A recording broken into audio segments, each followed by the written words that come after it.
Salam sigap dan shalom. Renungan kita pada hari ini, Sabtu 11 Juni 2022, berjudul Kita Bukan Lagi Anak-anak yang Diombang-ambingkan.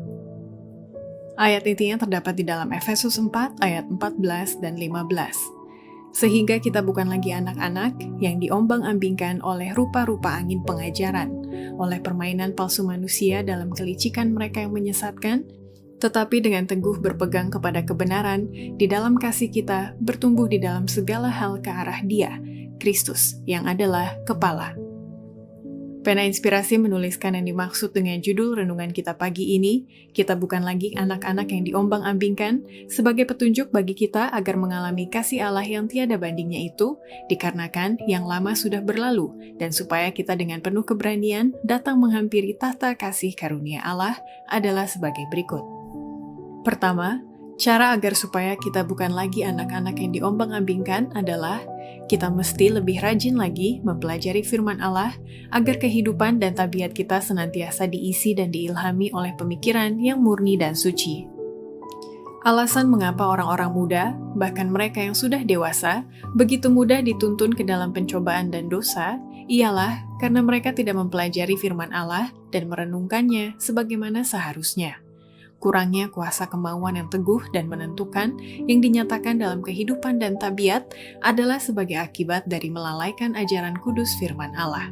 Mereka tidak dengan sungguh-sungguh mengarahkan pikiran kepada perkara-perkara yang akan mengilhami pemikiran yang murni dan suci, dan yang mengalihkannya dari yang tidak suci dan yang tidak benar.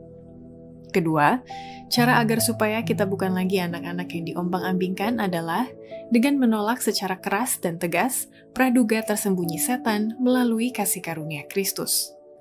Keamanan kita satu-satunya ialah menolak dengan keras insinuasi praduganya. Allah telah memberikan kepada kita cukup kasih karunia melalui jasa-jasa Kristus untuk melawan setan, dan lebih daripada penakluk. Perlawanan adalah keberhasilan. Lawanlah iblis, maka ia akan lari daripadamu. Perlawanan harus tegas dan teguh. Kita kehilangan semua yang kita peroleh jika kita melawan hari ini dan menyerah besok. Ketiga, cara agar supaya kita bukan lagi anak-anak yang diombang-ambingkan adalah senantiasa menjaga sopan santun perilaku kita sebagai orang Kristen dan berpegang teguh pada prinsip dengan tidak mengabaikan kasih karunia.